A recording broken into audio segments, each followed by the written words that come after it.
Hello दोस्तों, नमस्कार।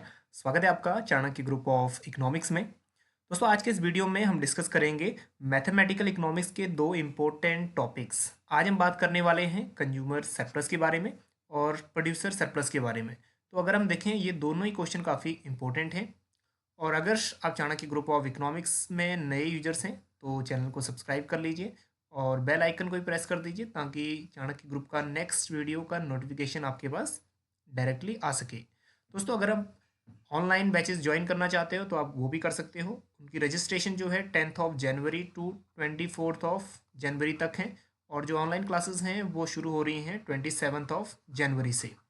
चलिए, तो आज हम डिस्कस करेंगे कंज्यूमर सरप्लस और प्रोड्यूसर सरप्लस मैथमेटिकल आस्पेक्ट। तो अगर हम बात करें कंज्यूमर सरप्लस की तो ये बहुत इंपॉर्टेंट क्वेश्चन है। मतलब 80% चांसेस होते ही हैं कि कंज्यूमर सरप्लस क्वेश्चन आएगा ही आएगा। मतलब जिसके 80% चांसेस हैं तो इसको आप 100% कैरी करके चलो कि ये क्वेश्चन आ सकता है। और वहीं प्रोड्यूसर सरप्लस ये थोड़ा कम ही पूछा जाता है। चलिए, सबसे पहले हम कर लेते हैं यहाँ पे कंज्यूमर सरप्लस। तो सबसे पहले हमें ये मीनिंग करनी है और मीनिंग हमें इस डायग्राम से क्लियर हो जाएगी। देखो, कंज्यूमर सरप्लस क्या कहता है, what consumer actually want to pay, मतलब what he is willing to pay. Willing to pay कितना है, इतना, मतलब O टू M, इतना विलिंग है कि मैं इतना पे करूँगा। और एक्चुअली पे कितना कर रहा है वो, O टू P इतना। तो जो उसका ये वाला एरिया है तो ये हो गया कंज्यूमर सरप्लस। चलिए, तो यहाँ पे ये वाले उसकी प्राइस लाइन या डिमांड कर्व, तो इसके अंदर का जो भी एरिया है ये वाला, इसमें से ये वाला माइनस हो जाएगा और जो ऊपर वाला है एरिया वो कंज्यूमर सरप्लस रह जाएगा। चलिए, so that is consumer surplus is equal to total area of curve below the demand function.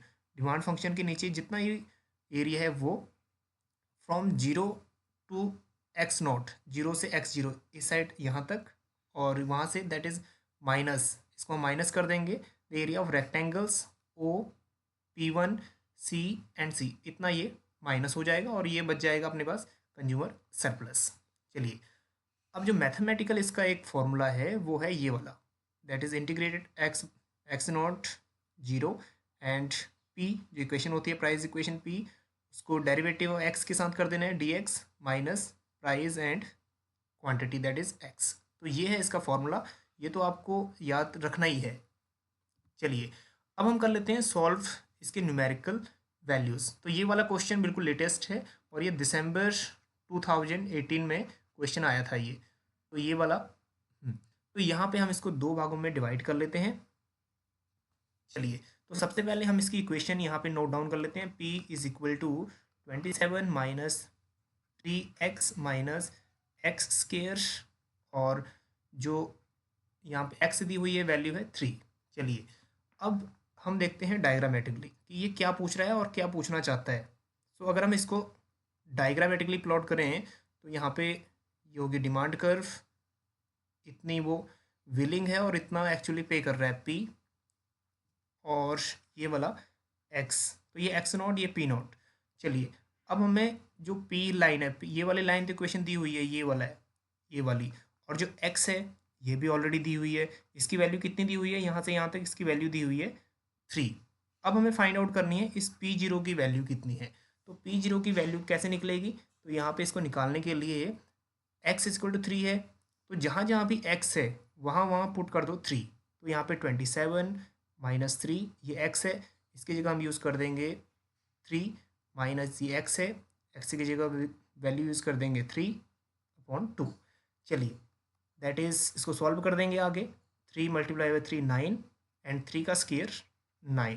तो यहाँ पे जो P0 है वो निकल आएगी उसकी वैल्यू, दैट इज़ 27 में से 20 दैट इज़ 18 माइनस कर दो, सो दैट इज़ 9। तो P0 आ गया है 9। अब तीनों ही वैल्यू हमारे पास आ चुकी हैं। चलिए, अब इसको हम सॉल्व कर देते हैं। सबसे पहले कंज्यूमर सरप्लस का फॉर्मूला, तो फॉर्मूला क्या है, इंटीग्रेट करना है x0 p dx minus p x, तो ये वाला है फॉर्मूला। तो अब इसमें कई बार x की जगह q भी लिखा होता है, तो इसका मतलब यही होता है दैट इज़ क्वांटिटी। ओके, अब जितनी ही वैल्यूज़ हैं उनको यहाँ पे प्लॉट कर दो। तो सबसे पहले x0 मतलब x की वैल्यू 3 है, इसको यहाँ 3 और 0। अब p की वैल्यू क्या है, ये जितनी भी इक्वेशन है आपकी ये p है ये वाली, तो तो इसको यहाँ पे लिख दो 27 minus 3x minus x square, और उसके बाद डेरिवेटिव ऑफ x, इसको आगे इसके बाहर derivative of x minus p। अब ये देखो पी नॉट एक्स नॉट, तो पी नॉट क्या था 9, और जो एक्स नॉट है वो x पहले दी हुई है दैट इज़ 3, इसकी मल्टीप्लाई कर दो 3 से। अब इसको फर्दर हम यहाँ सॉल्व कर लेते हैं। Okay, next one consumer surplus is equal to 20। अब इसमें मेन बात ये है जितना भी यहाँ पे आपको 27 दिख रहा है, मतलब 27 माइनस 3x, जहाँ जहाँ पे भी x है उसको x से मल्टीप्लाई कर दो, यहाँ पे डेरिवेटिव मतलब dx से उसके साथ जोड़ते रहो। तो यहाँ पे 27x बन गया माइनस अगेन 3x के साथ मल्टीप्लाई करेंगे x की, एक x इसमें और जुड़ जाएगा, सो दैट इज़ 3x स्क्वायर हो जाएगा अपॉन 2 दैट इज़, और उसके बाद x एक ऑलरेडी है, एक x और आ जाएगा, तो ये हो जाएगा x की पावर 3 अपॉन 3। अगर x की पावर 4 होता तो अपॉन 4 ही होता। इसको हम कर देंगे क्लोज, और उसके बाद x3 एंड 0, और माइनस इसकी multiplication 9 multiply by 3, so that is 27। Again इसको हम फर्दर सॉल्व कर लेते हैं 27। अब इसमें क्या करना है आपने, जहाँ जहाँ भी आपको x की वैल्यू दिख रही है वहाँ वहाँ वैल्यू पुट कर दो 3। तो अगेन 27 3 माइनस 3, एक्स की जगह हम वैल्यू पुट कर देते हैं 3 की स्क्वायर अपॉन 2, एक्स की जगह वैल्यू पुट कर देते हैं 3 की और 3 का क्यूब अपॉन 3 माइनस 27। चलिए अब इसको फर्दर सॉल्व कर लेते हैं। 27 3 ज़ा 81 माइनस 3 का, पहले इसका स्केयर करेंगे, 3 का स्केयर 9 एंड 9 3 ज़ा 27 अपॉन 2 माइनस, अब इसके बाद 3 का cube 3 multiply by 3 multiply by 3, so that is 27 upon 3 minus 27। चलिए फिर इसको सॉल्व कर लेते हैं आगे। 81 माइनस, और ये हो गया 13.5, और माइनस ये हो गया 9, और माइनस 27। तो अब सबसे पहले आपने जितनी माइनस हैं ये वाली वैल्यूज़ इनको जोड़ लो, तो दैट इज़ 27 माइनस 9 36, और 36 और 13 49, मतलब 49.5। तो 81 माइनस 49.5 करोगे तो आपका आंसर आना चाहिए 31.5, जो अपना कंज्यूमर सरप्लस है। तो यहाँ पे आपको अपना कंज्यूमर सरप्लस फाइंड आउट हो गया। तो ये था एक इजी मेथड जिससे आप कंज्यूमर सरप्लस फाइंड आउट कर सकते हो। चलिए नेक्स्ट क्वेश्चन सॉल्व करते हैं, और ये क्वेश्चन है जून 2016 का। तो यहाँ पे अगेन ये प्राइस फंक्शन दिया हुआ है, मतलब डिमांड फंक्शन। तो इक्वेशन दी हुई है पी की, और उसके बाद हमें एक्स की वैल्यू भी दी हुई है, तो हमें फाइंड आउट करनी है पी नोट की वैल्यू, मतलब जो पी की वैल्यू है। चलिए हम इसको सॉल्व कर लेते हैं अगेन। तो सबसे पहले हमें पता होना चाहिए कि कंज्यूमर सरप्लस का जो फॉर्मूला है वो क्या है, उसके बाद ये जो स्टडी है वो काफ़ी इजी हो जाएगी। चलिए सबसे पहले हम निकाल लेते हैं पी नोट की वैल्यू। तो पी नोट की वैल्यू हमने सीखी थी, तो यहाँ पे एक्स की वैल्यू दी हुई है, तो जहाँ जहाँ भी ये इक्वेशन में एक्स है उसकी जगह 2 पुट कर दो। तो 15 माइनस 2, एक्स है एक्स की जगह 2 वैल्यू पुट कर देते हैं, माइनस एक्स है उसकी जगह 2 और इसका स्केयर। तो इसको आगे फर्दर सॉल्व कर लेते हैं, सो दैट इज़ 7। तो पी नॉट आ गया है और एक्स जो एक्स नॉट है वो भी आ गया है दैट इज़ 2। तो अब हमें ये इक्वेशन सॉल्व कर देनी है। तो सॉल्व अगेन ये वाला मेथड ऑलरेडी दिया हुआ है। तो consumer surplus is equal to integration x, x की वैल्यू 2, और उसके बाद प्राइस इक्वेशन ऑलरेडी दिया हुआ है यहाँ पे, इसको एज इट इज़ यहाँ पे उतार लो। So that is 15 minus 2x minus x square, और उसके बाद derivative of x minus P जो पी नॉट है वो कितना है दैट इज 7, और multiplied by that is 2x। Again इसको हम सॉल्व करेंगे, तो यहाँ पे 15, अब इसको अगर हम इसको डेरिवेटिव जितना भी x की वैल्यू है यहाँ इसके साथ ऐड करते रहो, तो 15 इनकी मल्टीप्लाइड हो जाएगा, मतलब सबकी सभी वेरिएबल्स की इसके साथ मल्टीप्लाइड हो जाएगी। तो 15 के साथ x जुड़ गया, उसके बाद 2x, तो 2 के साथ तो x है ही है पहले, उसके बाद x स्केयर हो जाएगा और नीचे भी स्केयर, माइनस एक्स है और ये एक्स है, तो ऑलरेडी यहाँ पे एक्स स्क्वायर है, तो यहाँ पे हो जाएगा एक्स की पावर 3, मतलब एक्स क्यूब, उसके बाद अपॉन 3। अगर एक्स की पावर 4 होता तो नीचे भी अपॉन 4 ही होता। Okay, next one that is 2, क्योंकि एक्स की वैल्यू 2 है, और माइनस इसकी मल्टीप्लाई कर दो, दैट इज़ 14। उसके बाद हम इसको फर्दर यहाँ सॉल्व कर लेते हैं। सो 15, अब देखो जहाँ जहाँ पे वैल्यू एक्स की है वहाँ वहाँ पुट कर दो 2 की वैल्यू, तो 15x की जगह 2 माइनस 2, उसके बाद x की जगह वैल्यू पुट कर देनी है 2 की स्क्वायर अपॉन 2 माइनस x की वैल्यू यहाँ पे 2 पुट कर देते हैं, और इसका क्यूब अपॉन 3 माइनस 14। उसके बाद again consumer surplus is equal to 30 minus 2 का स्क्वायर 4, 4 टू ज़ा 8, 8 अपॉन 2, एंड 2 का क्यूब 8 और 8 अपॉन 3 माइनस 14। फर्दर इसको सॉल्व कर लेते हैं, दैट इज़ 13 माइनस ये 8 अपॉन 2 4 हो गया, और ये as it is 8 upon 3 minus 40 और 14। सो दैट इज़ आगे इसको सॉल्व करेंगे, 30 माइनस 4 26, अगेन माइनस ये वाला भी साथ में कर लो, 14 माइनस 8 अपॉन 3, तो ये हो गया 12 माइनस 8 अपॉन 3। अगेन इसको हम फर्दर सॉल्व करेंगे, so consumer surplus is equal to 3, मतलब 12 3 ज़ा 36, 36 माइनस 8 अपॉन 3, तो ये इक्वेशन यही आ जाएगी, दैट इज़ 28 अपॉन 3। तो जो आंसर है आपका कंज्यूमर सरप्लस है वो होगा 28 upon 3। So that is second one is 28 upon 3 अपना करेक्ट आंसर है। चलिए अब समझ लेते हैं कि अगर हमें पी की इक्वेशन दी हुई है और उसके बाद हमें जो पी नॉट है वो भी दिया हुआ है बट एक्स दिया नहीं हुआ, लेकिन ये भी केस कभी हो सकता है, तो इस केस को हम कैसे सॉल्व कर सकते हैं वो भी हमें आना चाहिए। तो यहाँ पे हमें फाइंड आउट क्या करना है, एक्स की वैल्यू, मतलब एक्स तो नहीं है यहाँ पे, क्यू दिया हुआ है, तो हमें फाइंड आउट करनी है क्यू की वैल्यू। तो कभी एक्स ही पूछ सकता है और क्यू भी पूछ सकता है, और उसका मतलब यही है क्वांटिटी। चलिए, तो इसको एक, या तो आप पूरा मेथड यूज़ करके इसको सॉल्व करो क्यू की वैल्यू, अगर आपके पास इतना टाइम नहीं है तो आप इसका एक इजी मेथड, मतलब एक इजी मेथडोलॉजी के जरिए इसको सॉल्व आउट कर सकते हो।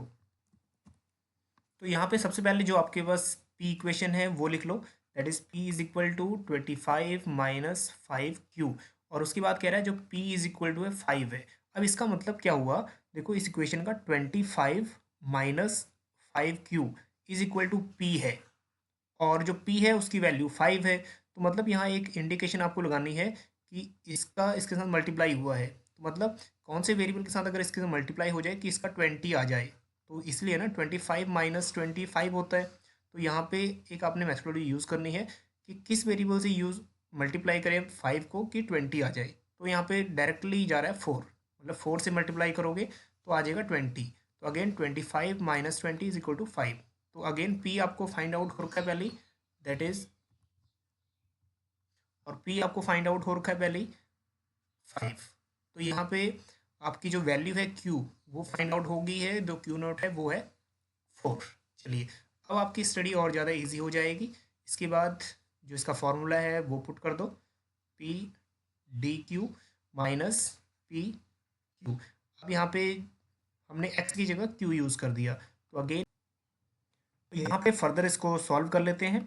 सो दैट इज़ क्यू नॉट कितना है 4 0, एंड पी की इक्वेशन जो भी यहाँ से पी की इक्वेशन है उसको उठा लो, दैट इज़ 25 माइनस 5 क्यू, और उसके बाद derivative of Q minus that is P upon Q, तो पी तो ऑलरेडी दिया हुआ है 5 मल्टीप्लाइड बाई 4।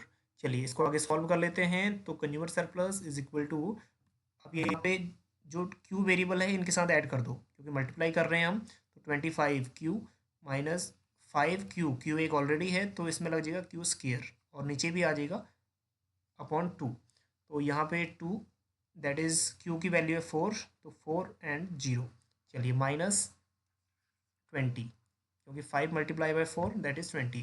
इसको फर्दर सॉल्व कर लेते हैं, उसके बाद जहाँ जहाँ भी क्यू की वैल्यू है वहाँ पुट कर दो 4 की वैल्यू, तो यहाँ पे 25 4 माइनस 5 क्यू की वैल्यू 4, और उसके बाद 2, तो यहाँ पे माइनस 20, अगेन सॉल्व कर दो, consumer surplus is equal to 25 multiply of 4 that is 100। उसके बाद 4 का स्केयर 16 एंड 16 फिफ्थ ज़ा 80, 80 अपॉन 2 माइनस 20। इसको फर्दर सॉल्व करेंगे 100 माइनस ये 40 आ गया माइनस 20, तो जो कंज्यूमर सरप्लस है वो आपका निकलेगा दैट इज़ 40। तो यहाँ पे इस टाइप का भी कंज्यूमर सरप्लस कभी भी आ सकता है जिसमें हमें पी की वैल्यू तो दी हुई है लेकिन जो क्यू या फिर एक्स की वैल्यू हमें खुद फाइंड आउट करनी पड़ेगी। ओके, नेक्स्ट वन अब हम करते हैं प्रोड्यूसर सरप्लस। ये रेयरली पूछा जाता है लेकिन हमें करना ज़रूरी है। अब प्रोड्यूसर सरप्लस क्या है, अगर हम डायग्राम से देखें तो इसका भी सेम है। What producer willing to sell and what he is actually sell. Willing to sell तो था इतना, लेकिन एक्चुअली सेल कितना कर रहा है, इतना, मतलब ज़्यादा एक्चुअली सेल ज़्यादा कर रहा है। तो जो इसके रेक्टेंगल्स की जो एरिया है ये वाला, तो ये वाला एरिया में से हम ये वाला एरिया जो शेडेड ये वाला एरिया है इसको माइनस कर देंगे, तो जो भी प्रोड्यूसर सरप्लस के बाद बचेगा मतलब ऊपर सप्लाई कर्व के ऊपर वो होगा प्रोड्यूसर सरप्लस। तो दैट इज़ प्रोड्यूसर सरप्लस। और इसका फॉर्मूला अगेन, तो इसमें क्या आ रहा है पी एक्स, ये वाला है ये पी या फिर पी नॉट ये एक्स नॉट, जो ये वाला एरिया है इसमें से हमने माइनस कर देना है क्या, integration of P D x. तो ये वाला जो एरिया है इससे नीचे, तो ये वाला एरिया हमने माइनस कर देना है। सो दैट इज़, अब हम करते हैं इसका न्यूमेरिकल एग्जाम और अब हम कर लेते हैं इसको सॉल्व। तो यहाँ पे इक्वेशन दी हुई है that is market supply curve is P is equal to 2 plus x, और जो पी और एक्स है ये है प्राइस और क्वांटिटी, और उसके बाद जो पी की वैल्यू है जो हम कहते हैं पी नॉट, इसकी वैल्यू दी हुई है 4, और जो एक्स नॉट है इसकी वैल्यू हमें फाइंड आउट करनी है। तो अब ये कैसे फाइंड आउट करें, तो सिंपल यहाँ पे पहले इक्वेशन को अच्छी तरह से पढ़ो। P is equal to 2 plus x, और जो पी है उसकी वैल्यू है 4, तो ये कह रहा है 2 प्लस एक्स की वैल्यू 4 है क्योंकि यहाँ पे पी क्या है 4, तो एक्स की वैल्यू फाइंड आउट करो। तो अगेन 2 में और कितना प्लस करें कि 4 हो जाए, तो सिंपल सी बात है 2 प्लस 2 इज इक्वल टू 4, तो जो एक्स की वैल्यू है वो कितनी होगी 2। चलिए अब हमें एक्स भी पता लग गया है और जो पी है वो भी हमें फाइंड आउट हो गया है। तो प्रोड्यूसर सरप्लस का फॉर्मूला यहाँ पे पुट कर दो, P x minus integration x और उसके बाद प्राइस डेरिवेटिव ऑफ एक्स, उसके बाद इसको सॉल्व कर दो।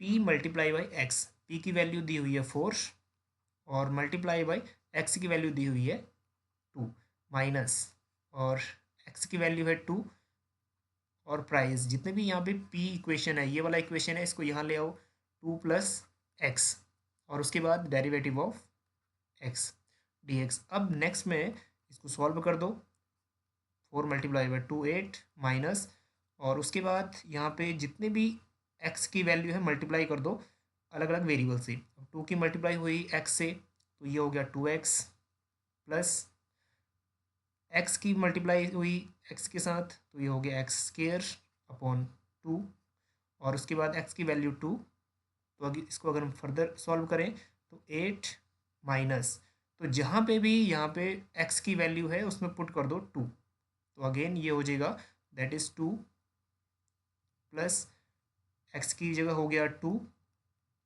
अपॉन दैट इज़ स्केयर 2 का अपॉन 2, और उसके बाद इसको सॉल्व आउट कर दो।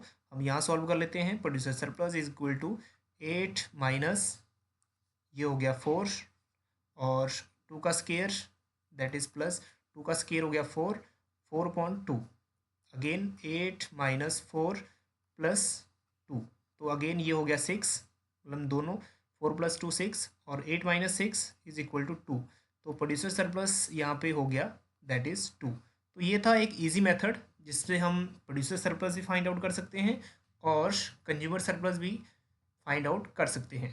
दोस्तों अदर वीडियोस के लिए आप बने रहिए चाणक्य ग्रुप ऑफ इकोनॉमिक्स के साथ। मिलते हैं आपको नेक्स्ट टॉपिक में किसी एक नेक्स्ट वीडियो के साथ। Thank you.